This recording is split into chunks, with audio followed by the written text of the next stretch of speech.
Tonight feels different. Yeah. Like nothing can touch me. The night Amara Cole almost lost everything started the way most disasters do, quietly and with a smile. She was laughing when it happened. That was the part she would never forget. She was standing near the edge of the rooftop terrace, champagne flute in one hand, Mila's arm hooked through hers, laughing at something stupid Mila had just whispered in her ear about the man across the room who kept adjusting his pocket square every 45 seconds like it was a nervous tic he couldn't control. Amara was laughing, her head tilted back, her shoulders relaxed for the first time in what felt like years, and the city lights of Atlanta were sprawled out below them like a carpet of gold and amber, and the music was warm and the air smelled like expensive perfume and someone's aged whiskey, and for exactly 4 seconds, for beautiful borrowed seconds, Amara Cole felt like a normal woman at a normal party having a normal night. Then the back of her neck went cold. Not from the breeze. The air was still. It was something else entirely, that particular chill that lives in the body and not in the atmosphere, the kind your nervous system sends up like a flare before your brain has even caught up to the reason why. Amara's laughter died in her throat. Her fingers tightened around the champagne flute. Her eyes, moving on pure instinct, swept the rooftop, past the cluster of men in tailored suits near the bar, past the women draped across the velvet lounge seating, past the waitstaff moving through the crowd like silent water, and then stopped. Stopped completely. Because he was there. Darius Vance was standing 30 feet away from her, at the entrance to the rooftop terrace, still wearing that jacket she hated, the dark burgundy one he always wore when he wanted to feel powerful, and he was not looking at the crowd, he was not looking at the city, he was not looking at anything except her.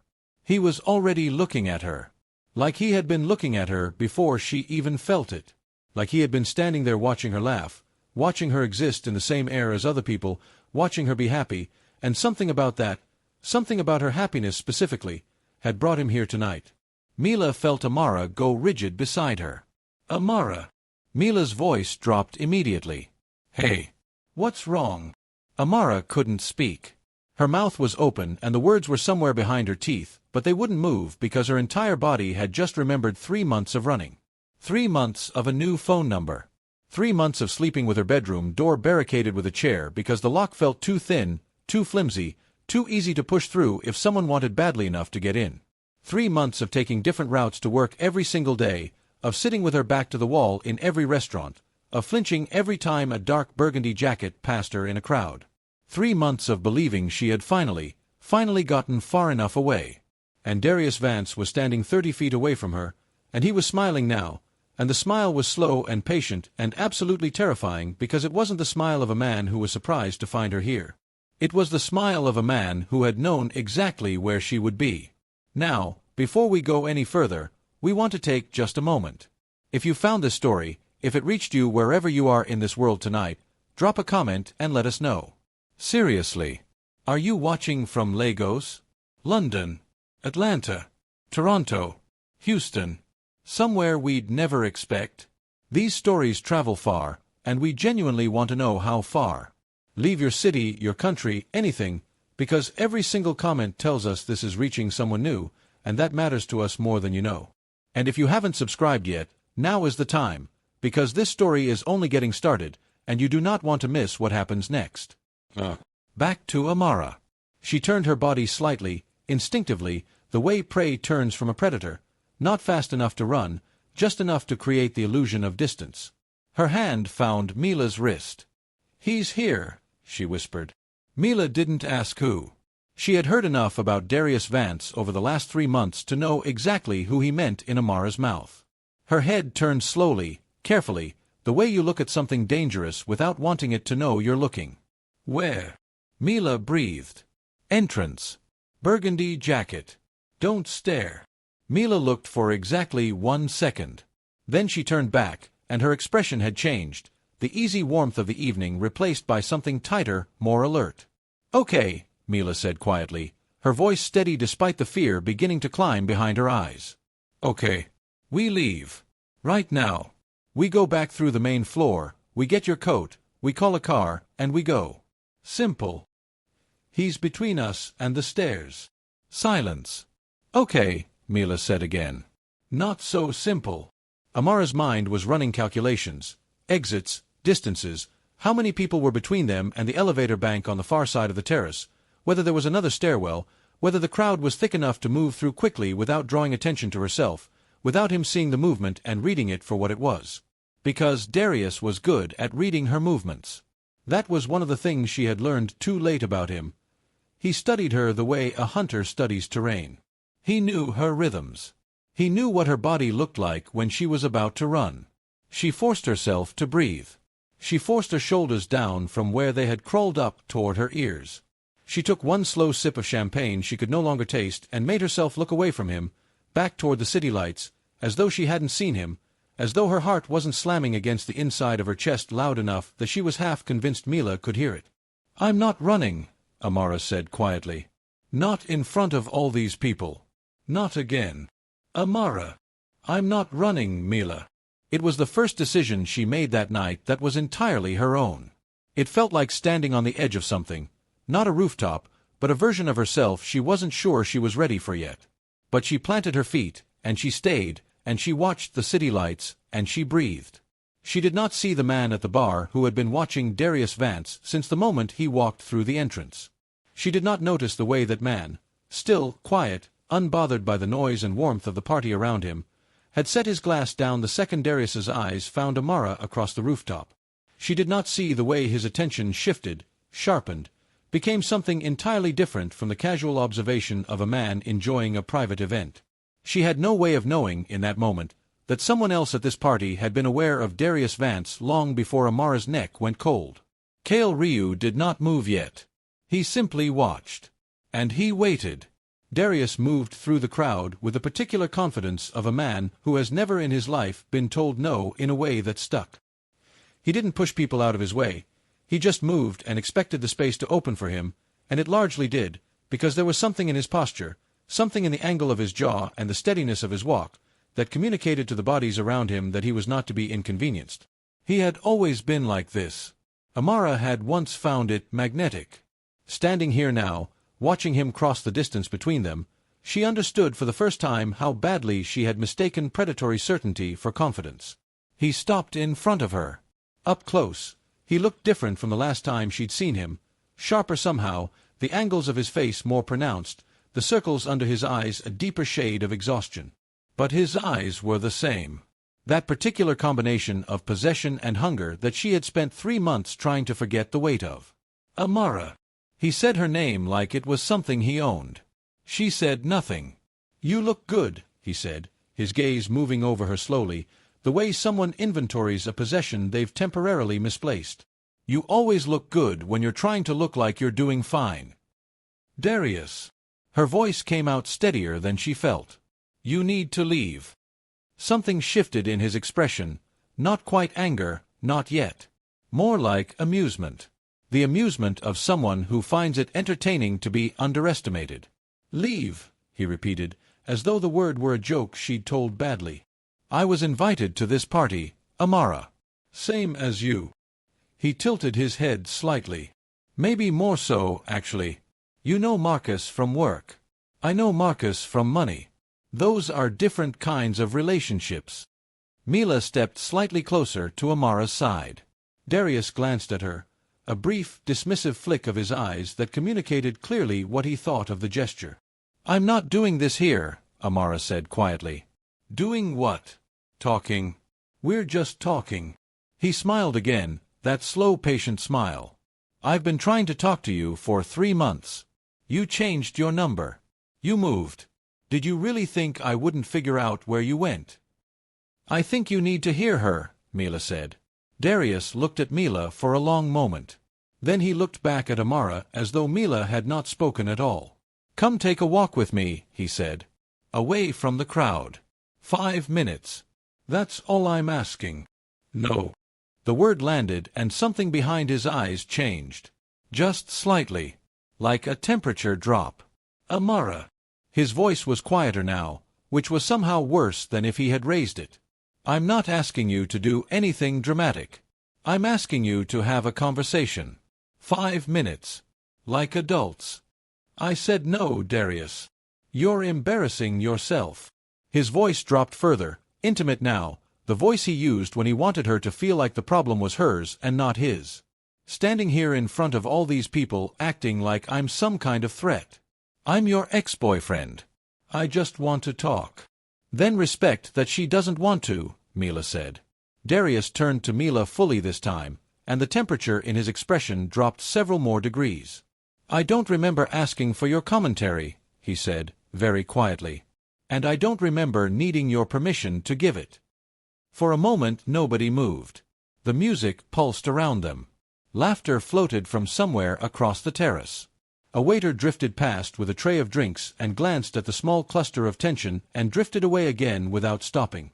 Then Darius reached out and took Amara's arm. Not violently, not yet. Just firmly. The grip of a man who has decided that the conversation is over and the next phase has begun. His fingers closed around her forearm just above the wrist, and she felt the familiar cold shock of it, that particular helplessness that comes not from pain but from the sudden awareness of how much stronger another person's hand is than your resistance to it. Walk with me, he said. Let go of me. Her voice was still quiet, but something in it had fractured. You're making a scene. Let go of Amara. His grip tightened. Just enough. Just enough to remind her of what it felt like to be managed by him, contained by him, reduced by him to something small and compliant. Stop.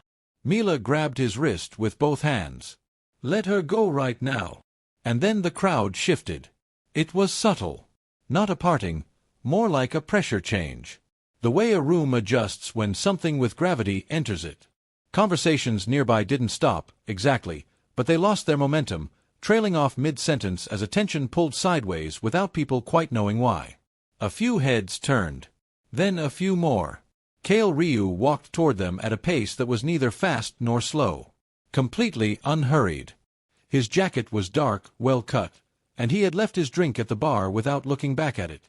He moved through the crowd the way water moves through stone, not around people, not pushing through them, just finding the paths that opened naturally in his presence, as though the space ahead of him understood what was coming and arranged itself accordingly.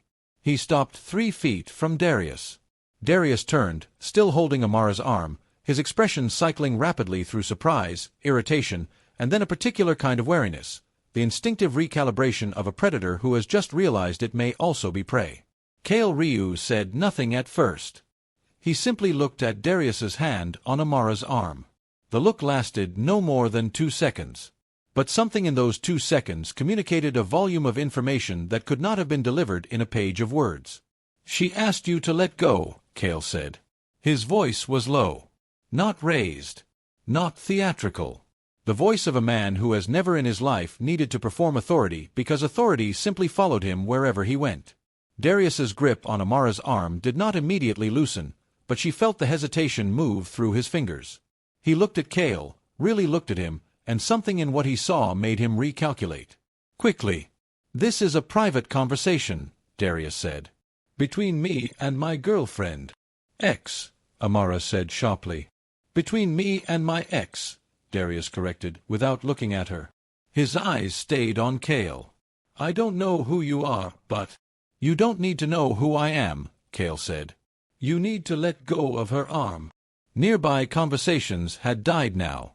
Not the whole terrace, just the bubble of space around them, maybe 10 or 15 people who had stopped pretending not to watch and were now watching openly, phones hovering at pocket height, the collective held breath of a crowd that senses something is about to shift. Darius laughed. It was a short, hard sound, and it came from the place in him that needed everyone present to understand that he was not afraid, that he was the one with power here, that this stranger in a dark jacket had badly miscalculated by inserting himself. Walk away, Darius said. Seriously. You have no idea. You're making a mistake, Kale said simply. And it's getting more expensive the longer you keep making it. Something crossed Darius's face, not quite recognition, but something adjacent to it. Like a name surfacing just below the threshold of consciousness, like a warning heard in a voice just too low to make out the words. His jaw tightened. His eyes moved to someone behind Kale, one of the suited men near the bar who had turned and was now simply standing, watching, with a particular stillness of someone who is waiting for an instruction and will execute it without hesitation the moment it arrives. Darius's grip on Amara's arm loosened. Then it dropped. He stepped back, smoothing his jacket, his chin coming up in the way that men do when they want to evacuate a situation without looking like they're retreating. He pointed at Amara, a single finger, aimed low, private enough that only she could see it clearly. "This isn't done," he said quietly. Then he turned and walked back through the crowd, and the space behind him closed up like water, and the conversations around them stuttered back to life, and someone across the terrace laughed at something completely unrelated, and the city lights kept burning below, indifferent and brilliant and constant. Amara exhaled. She hadn't realized she'd been holding her breath for the last 45 seconds. The release of it made her feel hollow, like the tension had been the only thing keeping her upright. Mila's hand found her shoulder immediately, warm and grounding. "You okay?" Mila murmured. "No," Amara said honestly. She turned to look at the man who had just done what an entire rooftop full of people had watched and not done. He was already half turned away from her, as though the matter was concluded and he was ready to move back to whatever he had been doing before it began. "Wait," Amara said. He stopped, turned back slightly. Up close, he was younger than she'd first registered, mid-30s, maybe, with a face that was composed and unreadable in the way of someone who has trained themselves to give away nothing as a matter of professional habit. His eyes were dark and direct, and they met hers with a steadiness that she found, in this moment, both reassuring and unsettling for reasons she couldn't immediately articulate. "Who are you?" she asked. He looked at her for a moment. Then he said, "Go home tonight. Don't come back to this building." And then he walked away before she could respond, disappearing into the crowd with the same quiet gravity with which he had arrived, and the space closed behind him too, and Amara stood there with her champagne flute still in her hand, and her heart still running fast, and Mila's hand on her shoulder, and the feeling, strong, irrational, and deeply specific, that the evening had not ended with Darius Vance walking away. That it had, in fact, only just begun. Mila pulled her to the edge of the terrace, away from the residual attention of the people nearby who were still processing what they had witnessed. She lowered her voice to barely above a murmur, but the urgency in it came through clearly regardless. "Do you know who that was?" Mila asked. "No." Amara shook her head. "Should I?"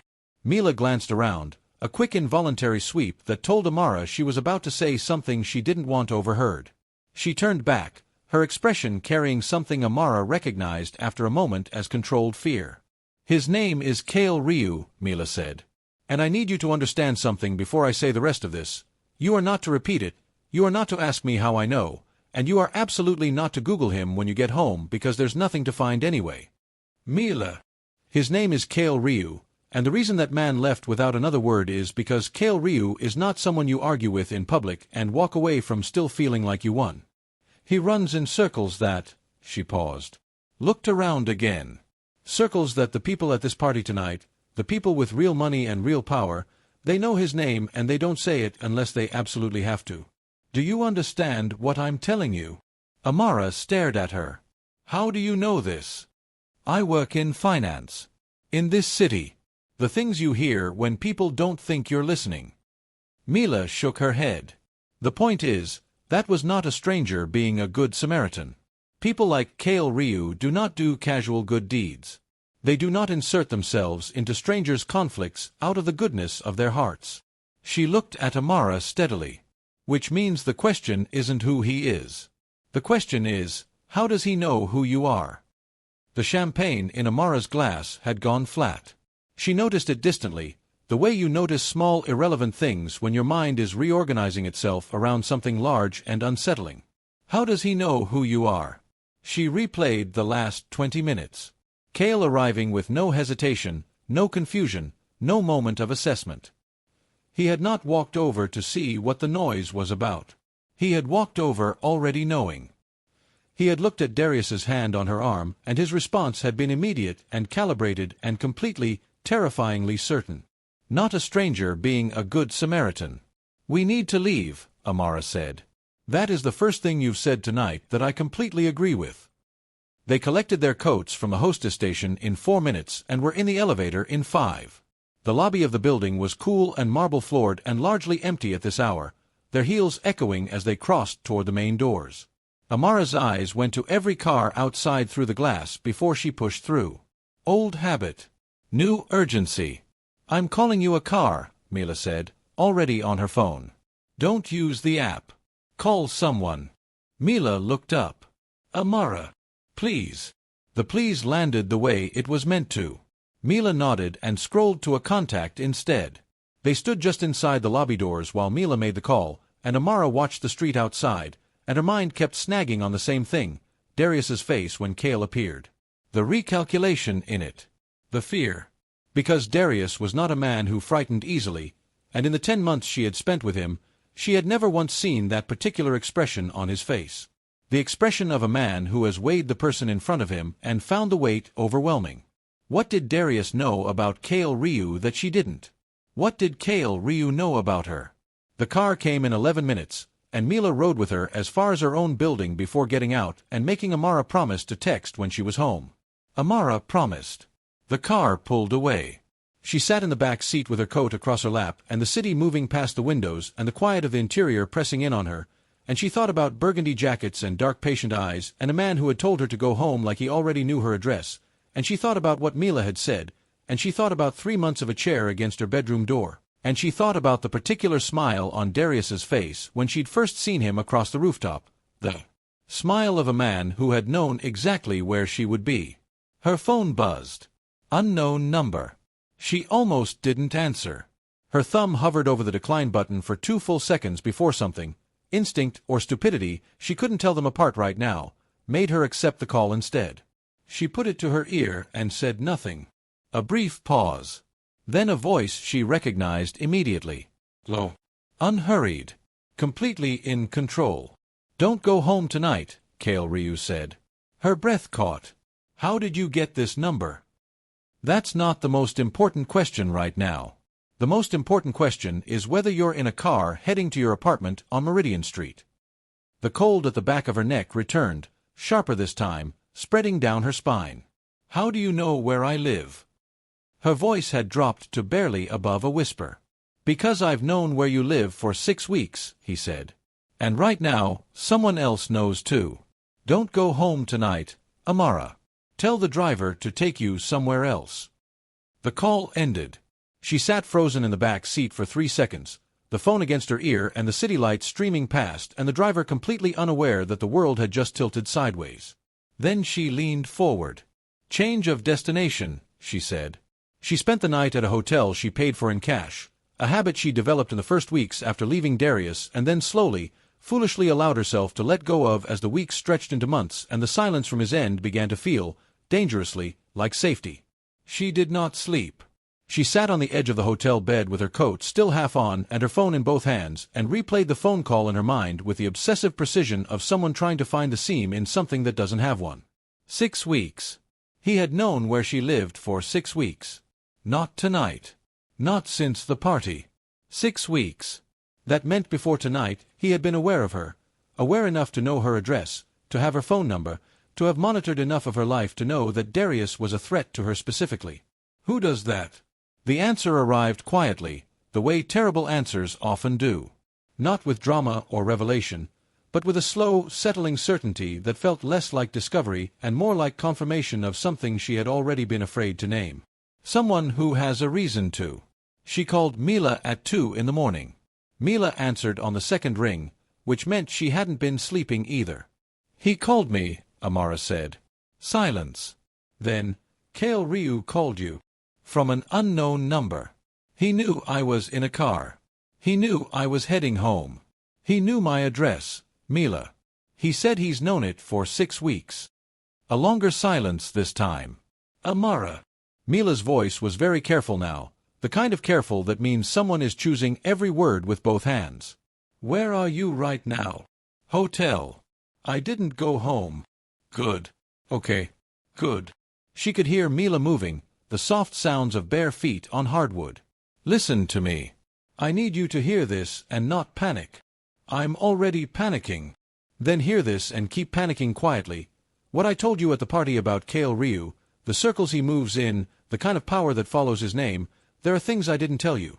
Things I've heard over the years that I've always treated as rumors because believing them fully felt like too much. She paused. He's connected, Amara. Not politically. Not corporately. I mean connected in ways that don't have official names. Networks that move money and information and, Another pause. Longer. And people. Sometimes. What does that mean? It means he's not dangerous in the way Darius is dangerous. Darius is unstable and obsessive and personal. Kale Ryu is, Mila searched for the word, structural. He operates at a level where your whole life is a variable he can calculate. The fact that he's had eyes on you for 6 weeks and hasn't hurt you, that's meant to be reassuring. It means he's not there to hurt you, Mila said firmly. Whatever reason he has for being in your orbit, harm isn't it. But Amara, her voice dropped. That also means there's a reason. And you need to find out what it is. Amara lay back on the hotel bed, still in her coat, staring at the ceiling. He's going to contact me again, she said. It wasn't a question. Yes, Mila said. He is. She was right. The message came at 7:43 in the morning, while Amara was sitting on the hotel bed with bad coffee and no sleep and the particular clarity that comes from exhaustion pushing past the point of feeling tired into something that just feels like sharp, relentless wakefulness. The same unknown number. A text this time. There are things you need to know. I can explain in person. I will send a car at noon. You don't have to get in. But I think you will. She read it 4 times. She typed 3 different responses and deleted all of them. She thought about calling Mila again. She thought about going to the police, a thought she dismissed almost immediately because what would she say? A man who had intervened when her ex grabbed her arm now knew her address and was offering her a ride, and somehow none of the actual words made it sound like what it felt like. She thought about the expression on Darius's face last night. The recalculation. The fear. At 11:55, she checked out of the hotel. At noon, a black car was waiting at the curb outside. It was clean and unmarked, and the man behind the wheel was compact and quiet-faced, somewhere in his late 30s, with the economy of movement of someone who makes a professional habit of being unobtrusive. He didn't get out when she appeared. He simply looked at her in the rearview mirror and waited. Amara stood on the sidewalk. The morning was overcast, the city moving around her in its usual unconcerned rush, and she stood still in the middle of it and thought, very clearly, with more calm than she expected to feel, about what Mila had said. Not dangerous in the way Darius is dangerous. And about the phone call last night. Don't go home. Not come with me, not you belong to me now, not I'm in control. Just, don't go home. Like the point was her safety and not his authority over it. She got in the car. The driver, Rico, she would learn his name later, said nothing as they pulled into traffic. He didn't introduce himself, didn't explain where they were going, didn't offer small talk or reassurance or any of the things someone performing safety would offer. He simply drove. And somehow the absence of performance made her trust it more, not less. They drove for 22 minutes. She tracked the route loosely without being obvious about it, noting turns, noting landmarks, another habit from the last 3 months that had become so automatic she barely registered doing it anymore. The car stopped at a building in Midtown she recognized by sight but had never been inside. The kind of building that doesn't advertise what it is, that presents only glass and clean lines to the street and offers no information about who lives or works within it. Rico parked and came around to open her door. She got out and he held the lobby door and she walked in and there was a private elevator. Just one, requiring a code he entered from a panel, and they rode it to the top floor in silence. The doors opened directly into a space that stopped her feet for a moment. It was a penthouse and it was enormous and it was, despite its size, almost brutally quiet. Floor-to-ceiling windows on 3 sides, giving the city in every direction, the kind of view that made the world look manageable from above it. The furniture was minimal and expensive in the way that things are expensive when they don't need to announce it. Everything was clean, ordered, precise, like a space that reflected the mind of someone who does not tolerate disorder in any form, who arranges their environment the same way they arrange everything else, deliberately and with complete control of every variable. Kale Ryu was standing at the far window, his back to her, a phone to his ear. He turned when she stepped off the elevator and held up one finger, one moment, and then finished his call in 3 sentences of Korean, his voice low and clipped, and ended it. He crossed the room. In daylight, without the noise and crowd of the party around him, he was different in ways that were hard to immediately categorize. Still composed. Still that particular brand of stillness that seemed to occupy its own gravitational field. But also, more present somehow. More specific. Like the version of him at the party had been a surface, and this was something underneath it. "You came," he said. "You said I would. I said I thought you would. There's a difference." He gestured toward the seating area. "Sit down." It was not a rude instruction, but it also wasn't a question. Amara sat, because she wanted to, not because she was told to, a distinction that felt important to maintain even internally. Cale sat across from her. He didn't offer coffee or pleasantries. He leaned forward, forearms on his knees, and he looked at her with those direct, unrevealing eyes, and he began to talk. "Darius Vance has been in debt to a financial network for 14 months, he said. "Not bank debt. Not legal debt. The other kind. The kind that comes with conditions and timelines and people who show up in person when the timeline runs out." Amara felt something cold begin to move through her chest. "The debt is significant," Cale continued.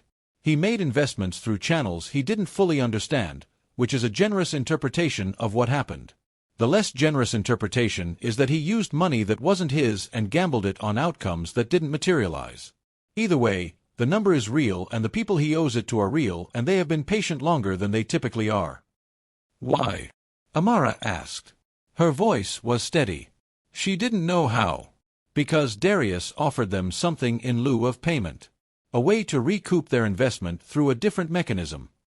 He paused. The pause was deliberate. She could feel him deciding exactly how much to say and how to say it. He gave them information. Detailed personal information. Your address. Your workplace. Your schedule. Your financial accounts. Your relationship history. He packaged you, Amara. And he offered you as collateral. The word landed like a stone dropped into still water, the sound of impact, and then the rings spreading outward and outward and outward. She heard herself say, very quietly, "What?" "You were marked as an asset. Something that could be leveraged, used to generate pressure on other parties, or used directly in ways I won't describe because they're not relevant to your situation now." He met her eyes steadily. "You've been on a list for 11 weeks. That's why you felt watched. You were." The chair against the bedroom door. The different routes to work. The feeling, specific and constant, and so persistent she'd begun to wonder if she was losing her mind, of eyes she couldn't locate. 3 months of that particular unease pressing against her skin from the outside. It hadn't been paranoia. She stopped. Started again. "You're telling me Darius sold me to people who collect on debts by means outside the legal system?" "Yes." She stood up. She didn't decide to stand. Her body made the decision ahead of her, the way bodies do when they need to put distance between themselves and the thing they've just been told. She walked to the window and stood in front of the city spread below her and breathed, and the breathing was ragged and uneven, and she didn't try to make it otherwise. Behind her, Cale waited. He did not follow her to the window. He did not fill the silence with reassurances she hadn't asked for. He waited. "Why?" she said finally, still facing the glass. "Are you telling me this?" "Because you needed to know," he said. "And because I neutralized the claim 7 weeks ago." She turned around. He said it the same way he said everything, without drama, without pride, without any apparent need for her to react in a particular way. Just information, delivered clearly, at the appropriate moment. "What does that mean?" she asked. "It means the network that Darius owed money to has been satisfied through other means. The debt is cleared. Your name is off the list. No one affiliated with that network has any further interest in you." She stared at him. "How?" "Through channels I'm not going to detail. What matters is that the mechanism has been resolved." "That's not," she shook her head. "You can't just. Who are you? You don't know me. I don't know you. Why would you?" "Because the situation required someone to," Cale said. His voice was still calm, but there was something in it now, something that was not quite emotion, but was adjacent to it. A slight increase of pressure beneath the surface. And no one else was going to. The same thing he had said to her at the party, almost word for word. Because no one else was going to step in. She walked back from the window slowly. She sat down. She looked at him and tried to find the angle, because there was always an angle. She had learned that comprehensively in 10 months with Darius, and she couldn't find it, and not finding it was almost as frightening as finding it would have been. "What do you want from me?" she asked. He looked at her for a moment. "Nothing," he said. "But I have a problem." "Of course you do." Something crossed his face, so brief she almost missed it. Almost something like amusement. Gone before she could be sure. "The network is satisfied," he said. "But Darius doesn't know that. He still believes he has leverage over you through them. Which means he'll continue to act as though he does. Last night confirmed that. He's escalating, not retreating. He's desperate and he's unstable, and the combination of those two things in a man like him is dangerous in ways that are harder to resolve cleanly." "Harder to resolve," she repeated. "What does that mean for you?" "In practical terms, it means you're safer here than anywhere else right now. Until Darius's situation is concluded." The silence stretched out between them. Somewhere in the penthouse, something climate-controlled clicked quietly to life and then subsided. "Here," Amara said. "Yes. You want me to stay here?" "I think it's the most intelligent option available to you at this moment. Your apartment is known to Darius and was known to the network. Your movements are predictable to him. He's been tracking them. The hotel you stayed in last night was a good decision, but hotels leave records and Darius has the money and the desperation to pull them." He looked at her steadily. "This building is not accessible to him. Or to anyone else he might send." Amara thought about last night. The hotel ceiling. The bad coffee. The 2 a.m. phone call to Mila. She thought about going back to her apartment and sitting in it with a chair against the door and knowing, now, that the unease she'd been feeling for 3 months had been real, that there had actually been eyes on her, actual interest, actual threat written in the ink of a deal she hadn't known about and hadn't consented to. She thought about the way Cale had said, "You're safer here." Not "you belong here." Not "I'm keeping you here." Safer. A comparative. Her safety, measured against alternatives. "I want to be clear about something," she said. "Go ahead." "If I stay here, and I haven't decided that yet, I'm not staying because you told me to. I'm not staying because you've decided I should. I'm staying because I'm making a rational decision about my own safety based on information you've provided. My choice. My reasoning." Cale looked at her for a long moment. Then he said, simply, "Understood. And I want to be able to leave. Whenever I decide to." "The elevator code is 7741, he said. "I'll have Rico's number sent to your phone within the hour." She had not expected that. She sat with it for a moment, this man who controlled rooms and neutralized threats and spoke to dangerous people in 3 flat sentences of Korean, handing her the code to his own building like it was nothing, like the point had never been to contain her. "Okay," she said quietly. "Okay," he said. He stood, straightened his jacket with a small economical movement, and turned toward the hallway. Then he stopped without turning back. "There's a room prepared for you. Second door on the left. Clothes that should be your size. If anything doesn't fit, tell Rico." A pause. "There's food in the kitchen. I'll be back this evening." Then he was gone, moving through the penthouse with that same quiet gravity, and a door closed somewhere, and she was alone in the enormous quiet of the space with the city laid out below her in every direction and the elevator code already memorized and the decision already, she realized, made. She found the room. Second door on the left. It was clean and spare, and the bed was made with the kind of precision that suggested professional attention, and there was a closet with clothes hung in orderly rows, and when she reached out and touched the sleeve of a cream-colored blouse, she found that it was exactly the kind of thing she would have chosen for herself. Which unsettled her, again, in that specific way, not threatening. Just precise. A precision that implied knowledge she hadn't granted. She sat on the edge of the bed and called Mila. "I'm at his penthouse," she said. The silence that followed was long enough to have its own texture. "Say that again," Mila said finally. "I'll explain everything. But I need you to know I'm okay. I made the choice. I'm okay. Amara." Mila's voice was very careful and very direct. "You are in Cale Ryu's penthouse." "Yes." Another long silence. "Okay," Mila said, and the word carried more weight than it appeared to, the weight of someone who doesn't know whether to be terrified or relieved or both, who is choosing to trust a friend's judgment in the absence of better options. Okay. You call me every day. Every single day. You hear me? Every day, Amara said. She set her phone down on the nightstand and lay back on the bed and looked at the ceiling, and outside the floor-to-ceiling windows the city moved in its unconcerned, continuous way, and she lay there and thought about Darius selling her name to people who collect debts by means outside the legal system, and she thought about a man she didn't know clearing that debt 7 weeks ago for reasons that remained only partially explained, and she thought about elevator codes and clothes in the right size and the particular feeling of being both safer and less certain than she had ever been in her life. She thought, what happens now? And the city had no answer, and the ceiling had no answer, and the penthouse was utterly quiet around her, and somewhere in the building Kale Ryu was doing whatever Kale Ryu did when there was no immediate emergency to manage, and Amara Cole, who had spent 3 months running, 3 months surviving on adrenaline and careful habits and the grim daily discipline of someone who knows they are being hunted, closed her eyes in a room she hadn't chosen and felt, for the first time in a very long time, something that was almost like stillness.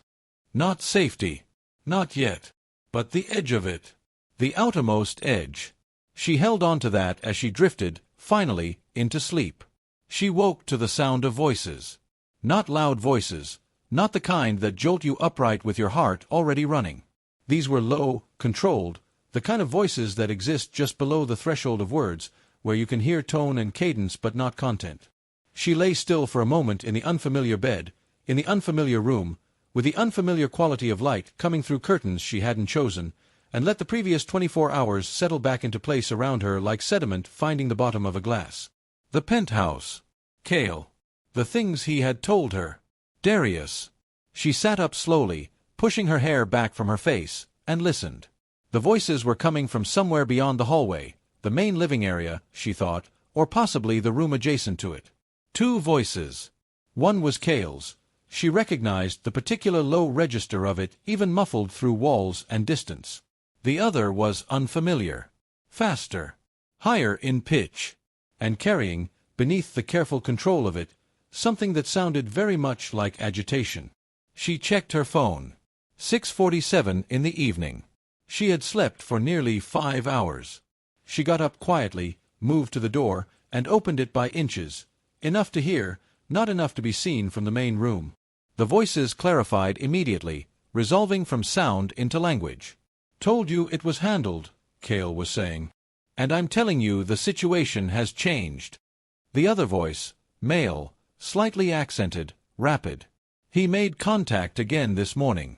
Not through the usual channels. Direct. He's claiming the arrangement was invalid because he wasn't the one who cleared it. He's saying someone interfered without authorization and the original terms still stand. A pause. He said that, Kale said.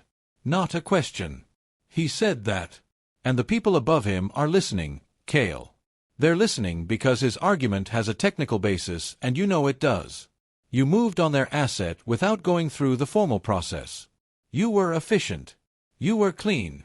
But you weren't sanctioned. I was aware of that when I did it. Then you were also aware that this conversation was coming.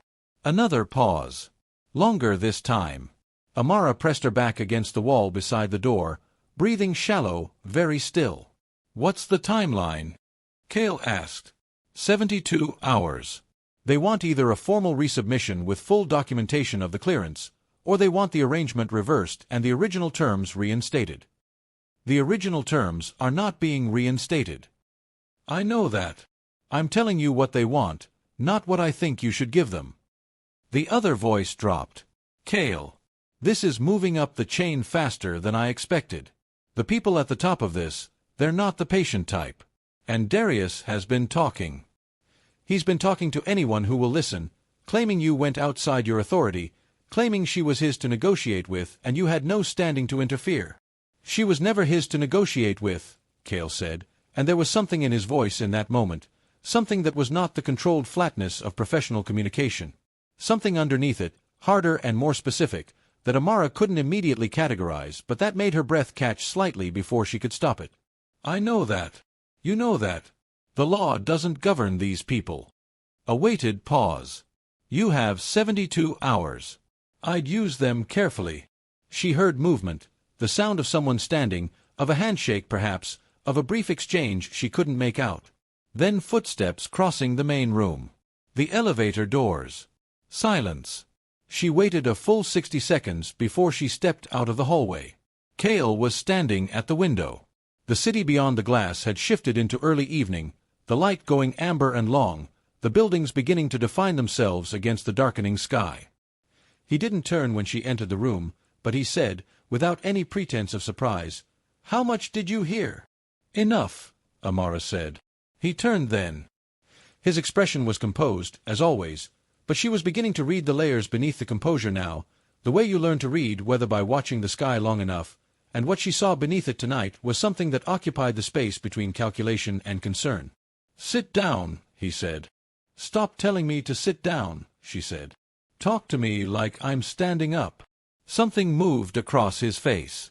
That almost amusement again, more visible this time, lasting a half-second longer before it receded. "The situation has developed," he said. "I noticed. What I told you this morning, that the network's claim on you had been cleared, that remains true. The debt was satisfied. Your name was removed from their list. Those facts haven't changed." He crossed the room and stood a few feet from her, hands in his pockets, posture straight. "What has changed is that Darius is contesting the method of clearance. He's arguing that because I acted outside the formal process, the original arrangement should be considered still valid." Amara absorbed this. "Is he right?" Technically, Cale said, "he has a basis for the argument." "Yes. Which means the people above him are giving the argument air. Not because they believe it, but because it serves their interests to make it complicated. Complicated creates leverage. They want something from me that has nothing to do with you, and this is how they're applying pressure to get it." She looked at him. "So I'm still leverage. Just differently." "You're not leverage," he said, with a directness that brooked no interpretation. "You are a person caught in the middle of something you had no part in creating. The fact that other people are trying to use your situation as a mechanism is their failing, not your status." The words landed differently than she expected. Not like a reassurance. She'd had enough of those from Darius, who specialized in reassurances designed to keep her compliant. These landed like a statement of fact. Clinical and precise, and somehow, because of that, more trustworthy than anything softer would have been. 72 hours, she said. He nodded. "What happens in 72 hours if you don't resolve it?" He looked at her steadily. "I resolve it. That's not an answer. It's the only one that matters right now." She moved past him toward the kitchen. She needed something to do with her hands, needed the physical action of moving and opening and filling, something concrete and ordinary to anchor herself while the conversation happened around her like weather. She filled a glass with water and drank half of it standing at the counter and then turned back to look at him across the expanse of the penthouse. "Tell me something," she said. He waited. "That night at the party. You were already there when Darius arrived. You'd been watching him. And you were watching me." She set the glass down. "You knew who I was before any of it happened. You'd known for 6 weeks. Which means you were at that party because of me, or because of him, or both." She paused. "Which was it?" Cale was quiet for a moment. The kind of quiet that isn't evasion but is genuine consideration. The pause of someone who is deciding not whether to lie but how much truth to give and in what order. "Both," he said finally. "Why?" "I became aware of your situation through monitoring Darius's activities. He's been on my radar for longer than 14 months. His debt to the network he was involved with intersects with interests I maintain professionally. When he began using you as a negotiating piece, your situation became part of what I was tracking." "You were tracking me because of him," she said. "Initially." "Yes." The word initially sat in the air between them. "And then?" she asked. He looked at her for a long moment. "And then it became something I was unwilling to leave unresolved." She didn't push further on that. She wasn't sure she was ready for what the further was yet, and she was a woman who had learned in the hardest possible way to be careful about what she reached for before she was sure she could hold it. "What do you need me to do?" she asked instead. Something shifted in his expression, a fractional change, but she caught it. something that looked, briefly, like relief. "Stay here tonight," he said. "Tomorrow I have meetings. Conversations that will move pieces that need to be moved. I need to know you're not somewhere I can't account for while that's happening." "Account for," she repeated slowly. "That's a word I want to be careful about." "Fair," he said. And he meant it. She could hear that he meant it, that the fairness of her caution was something he actually registered and respected rather than noted and moved past. "What I mean is, I can manage what's in front of me more effectively if I know you're safe. That's the honest version." "Okay," she said. "I'll stay tonight." She paused. "But I want to know what's happening. Not summaries. Not the version edited for someone you think needs protecting. The actual thing." Kale Ryu looked at her across the quiet of the penthouse kitchen for 3 full seconds. Then he said, "All right." And that was the first real concession she had seen him make. They ate dinner in the same space, the same quiet, though it was a different quality of quiet than the penthouse had held before, less empty and more inhabited, the silence of two people who are each absorbing the presence of the other and finding it, cautiously and with full awareness of all the reasons for caution, tolerable. He cooked, which surprised her. Not performance cooking, not the elaborate production of someone who wants to be watched doing it, but the functional, competent cooking of someone who feeds himself because it's necessary and has gotten good at it over time. Rice, and something with ginger and dark soy that smelled extraordinary and tasted, when she tried it, like something her body had been missing without knowing. They didn't talk much during the meal. When they did, it was not about Darius or networks or 72-hour timelines. He asked her once, with the careful neutrality of someone opening a door they're prepared to close again immediately if required, what she did. "I'm a graphic designer," she said. "I work for a branding firm downtown. Or I did before." She stopped. "Before I started taking different routes to work every day and spending half my mental energy making sure I wasn't being followed and the other half trying to look like someone who wasn't doing that." He was quiet for a moment. "Are you good at it?" The question surprised her. The designing or the looking normal? The designing. Despite everything, the 72-hour timeline, the contested clearance, the weight of the last 24 hours pressing against her sternum like something with physical mass, she almost smiled.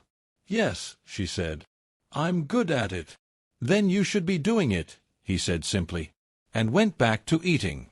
She thought about that statement later, lying awake in the prepared room with the city lights coming through the curtains and the penthouse quiet around her. Then you should be doing it. Not consolation. Not performance. Just a statement of obvious fact from someone who found it straightforwardly unacceptable that her actual life had been interrupted by someone else's chaos. There was a specific kind of anger in that simplicity, she realized. Not on his behalf. On hers. And she hadn't encountered that particular anger aimed in her direction, for her benefit, from anyone except Mila, in a very long time. Sleep was slower to come this time. Her mind kept running the numbers, 72 hours, the voice on the other side of the wall, the technical basis for Darius's argument, the phrase the original terms reinstated, and what those terms had meant for her specifically, what that world had been preparing to do with her name on a list, and the rage that came with that was clean and cold and clarifying in a way that fear had never been. She was done being afraid of Darius Vance. She didn't fully realize it until she was lying there in the dark naming it. But it was true. The fear had been real, it had kept her alive, had kept her cautious, had driven the habits that had perhaps bought her time she didn't know she needed. But somewhere between the rooftop of the party and this penthouse and the words she was never his to negotiate with, the fear had completed its purpose and something else had moved into its place. Something quieter. And much harder. She slept eventually. And when she woke the next morning, Kale was already gone. Rico was in the kitchen when she emerged, sitting at the counter with coffee and a phone, glancing up when she appeared with an expression that was professionally neutral but not unfriendly. "Mr. Ryu left early," he said.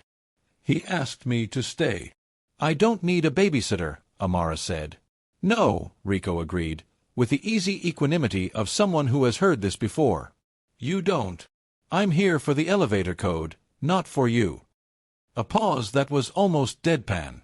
"There's coffee."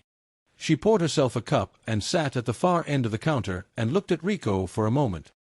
He was compact, as she'd noted before, with a stillness that reminded her slightly of Kale, not the same quality of it, not the same weight, but the same discipline. The stillness of someone who has trained themselves to be unobtrusive and has gotten very good at it. "How long have you worked for him?" she asked. Rico considered this. 8 years. "Is he?" She paused, reformulating. "Does he do this often?" "Which part?" "Any of it." Rico wrapped both hands around his coffee cup and looked at it for a moment with the expression of someone selecting words from a much larger available set. "He solves problems," Rico said finally. "That's what he does. Some problems are financial. Some are structural. Some are situations that have gotten complicated in ways that require a particular kind of involvement." He looked up. "He doesn't involve himself in things he doesn't intend to see through." "And me?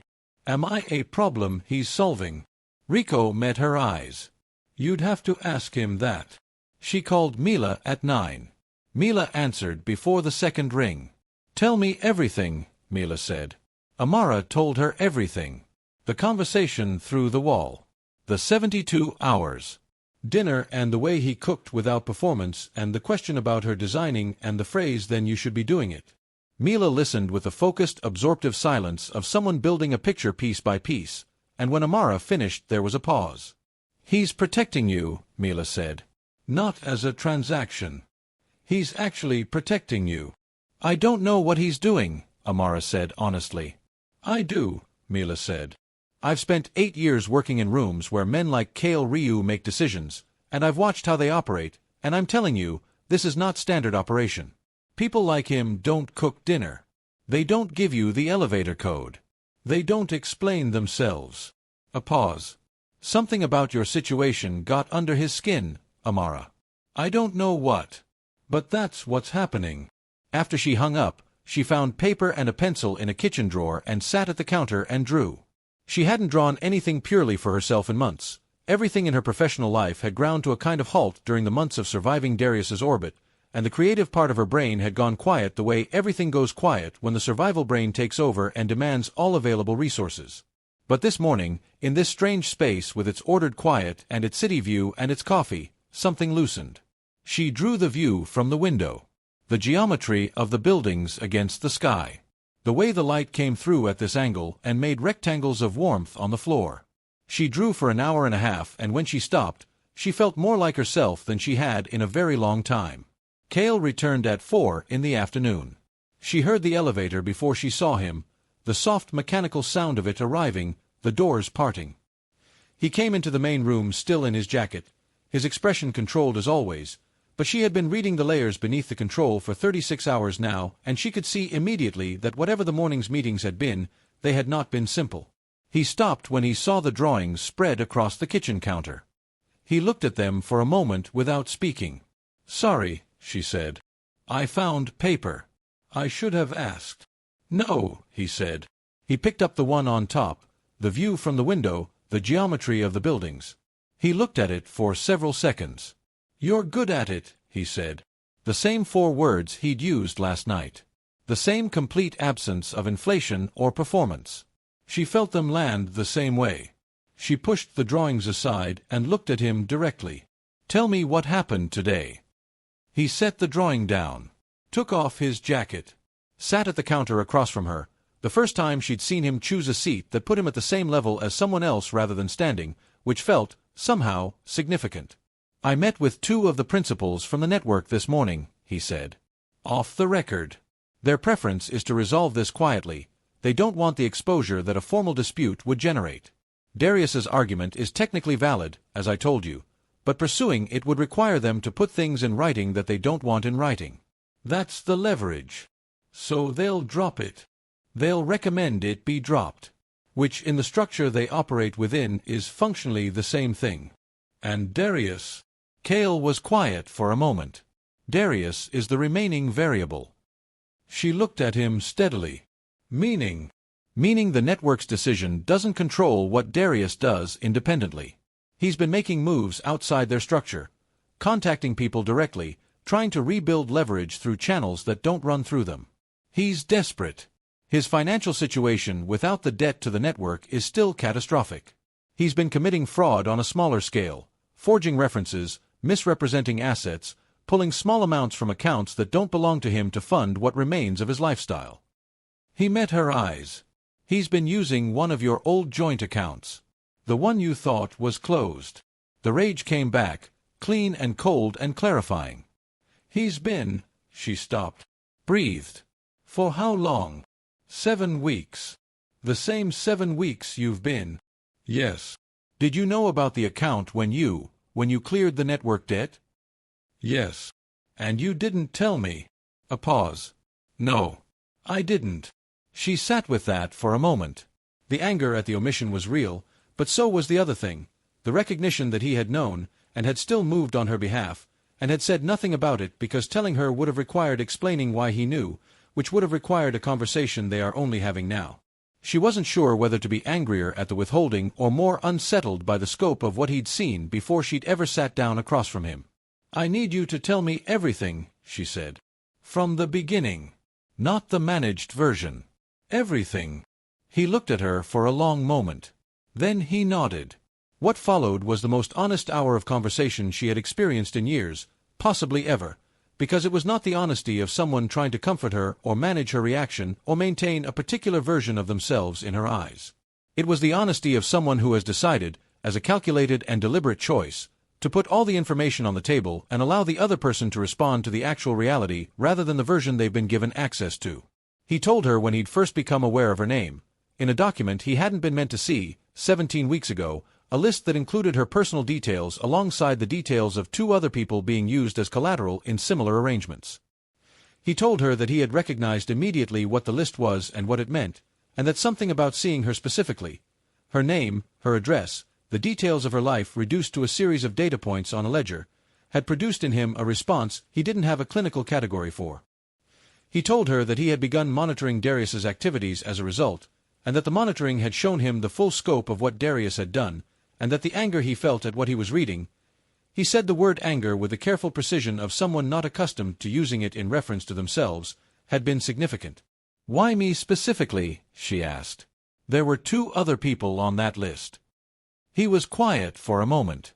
I resolved their situations too, he said. Through the appropriate channels. Quickly and without personal involvement. She heard what he wasn't saying. But mine wasn't through the appropriate channels. No. And there was personal involvement.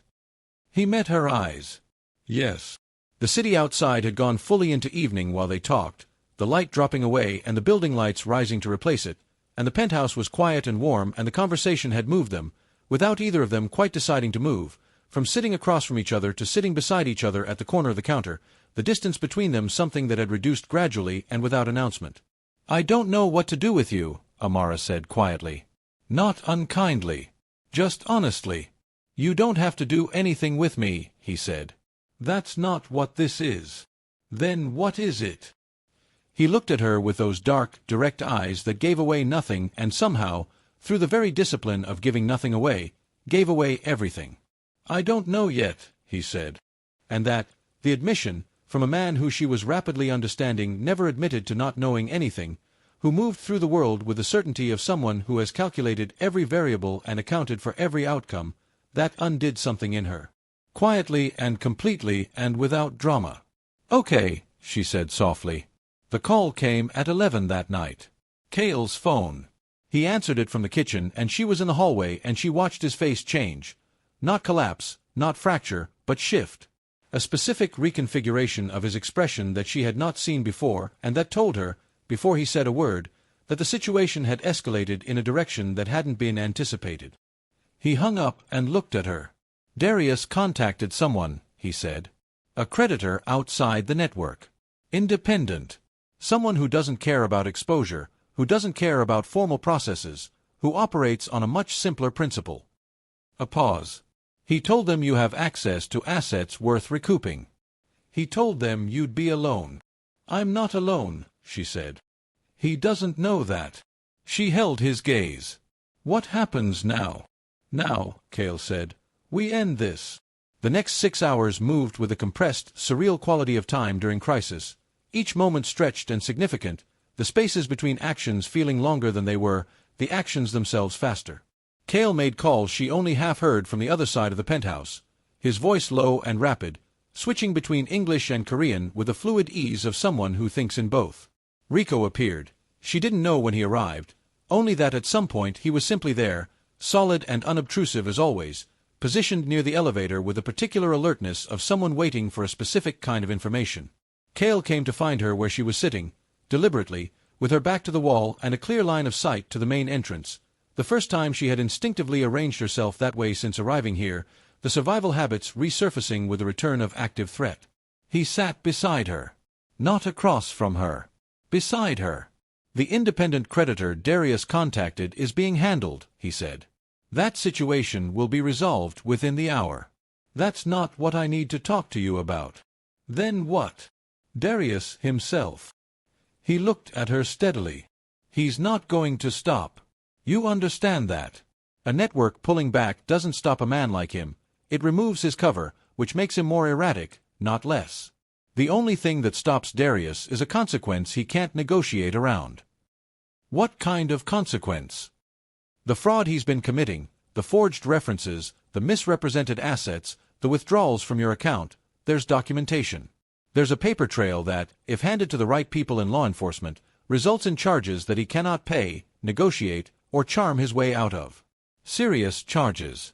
The kind with timelines that would make it physically impossible for him to come near you for a very long time. She was quiet.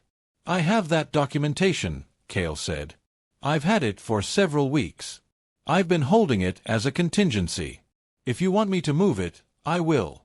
Tonight. But I want that to be your decision. She looked at him. Why does it have to be my decision? He held her gaze. Because it's your life. Because the last year of it has been full of people making decisions about you without asking. And because, he paused. Something moved through his eyes.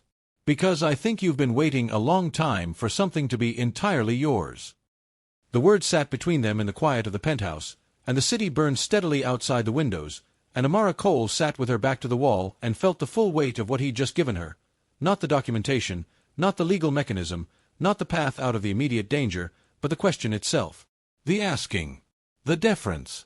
The simple, radical act of a man with significant power choosing to place the decision in her hands instead of his. She breathed in. She breathed out. Do it, she said. He nodded. Picked up his phone. Made one call. Said 4 sentences. Hung up. It's done, he said. She closed her eyes for 3 seconds. When she opened them, the penthouse was the same. Same quiet, same city light, same steady presence beside her, and something that had been pressing against her chest from the inside for 3 months had shifted. Not gone. Shifted. Like a weight redistributed, becoming something she could carry differently. By 2 in the morning, they had confirmation. Darius Vance had been picked up at a hotel 4 miles from the penthouse. The hotel, she would learn later, where he had been staying since. She hadn't returned to her apartment, waiting, with the particular obsessive patience of someone who believes they have accounted for every variable, for a moment that was never going to come. The charges were substantial. Fraud, coercion, unauthorized account access, and 2 counts of misrepresentation with financial intent. His lawyer was contacted. The numbers were looked at. There was no negotiating around them. Rico delivered this information to Cale in the clipped, efficient manner of someone reporting a completed task. Cale thanked him with a nod. Rico disappeared again. And Amara sat in the silence that followed and felt, not relief, exactly. Something more complicated than relief. Something that had the shape of relief but the texture of reckoning, the recognition that the ending of one thing is not the same as the beginning of ease, that the removal of danger and the rebuilding of a life are 2 entirely different projects, and she was only finished with the first one. He's going to blame you, she said quietly, when he understands what happened. He's going to know someone put that documentation together and moved it. Yes, Cale said. Does that, she paused, does that create a problem for you? He considered this with the genuine attention of someone who doesn't dismiss questions he finds inconvenient. Manageable ones, he said finally. That's not nothing. No, he agreed. It's not nothing. She looked at him. You knew it wouldn't be nothing when you decided to do this. Yes. Weeks ago. Yes. She held that. The full weight of it. A man who had calculated the cost to himself of resolving her situation, had calculated it fully and clearly, and had moved forward anyway, not in the hot impulsive way of someone acting on feeling before thought, but in the deliberate, eyes-open way of someone who has thought it through completely and decided the cost is acceptable. That, she understood, was something entirely different from what she was used to. Something she would need time to understand the full dimensions of. 3 weeks later, the penthouse felt different. Not less ordered. Cale's relationship with order was constitutional, she had come to understand, one of those things that was simply structural in him rather than chosen. But inhabited differently. There were drawings on the counter. Her coffee cup in the cabinet beside his. A rhythm to the mornings that had developed without either of them constructing it deliberately, the way rhythms do when two people stop managing their proximity and simply exist in it. She had gone back to work, remotely first, then in person, taking the car Rico provided with a matter-of-factness she no longer felt the need to resist or explain. She had been back to her apartment twice to collect things, each time noting the relief of it being just an apartment now, just rooms with her belongings in them, without the specific chill that a space takes on when it's been a hiding place. The gathering happened on a Saturday evening, small, private, the kind of event that doesn't appear on any calendar and has no official name. 12 people in the penthouse, all of them connected to the networks and structures that Cale moved within, all of them possessed of the particular quality of the genuinely powerful, the absolute absence of performance. No one in that room needed anyone else in it to know they mattered. They already knew. Amara moved through the space with the ease of someone who has been paying close attention and has understood what she was watching. She noted who deferred to whom, where the actual gravity in the room was, which conversations were casual and which were operational in the way that casual-seeming conversations often are when the people having them operate at a particular level. She noted all of it because she was, fundamentally, a person who observed carefully. It was the same muscle she used in her design work, the ability to read a space and understand its true structure beneath its surface. She was standing near the window, watching the city, when a man she hadn't met before, silver-haired, European by accent, with the weathered ease of someone who has spent decades being important in rooms like this one, appeared at her elbow. "I don't believe we've been introduced," he said pleasantly. "Amara Cole," she said, and extended her hand. He shook it. His eyes moved briefly across the room to where Cale was standing in conversation with 2 other men, and then back to her. "And how do you come to be here, Miss Cole?" She looked at the man for a moment. Then she looked across the room to where Cale was standing, and he was already looking at her, she realized. Across the full length of the room, in the middle of his own conversation, he had been watching.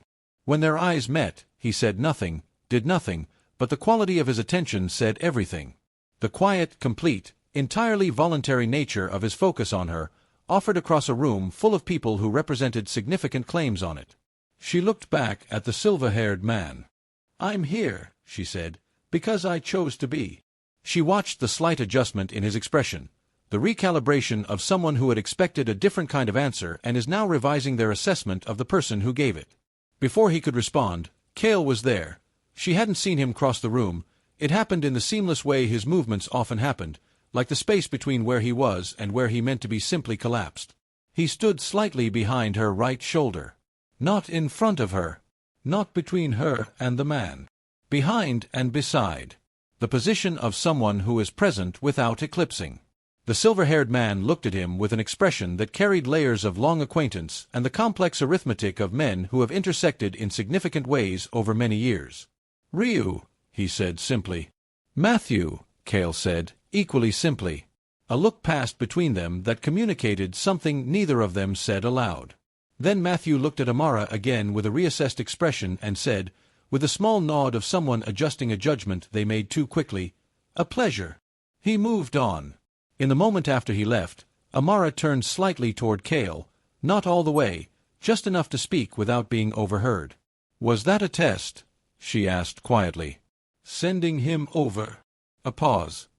"He sent himself over. And you watched to see what I'd do."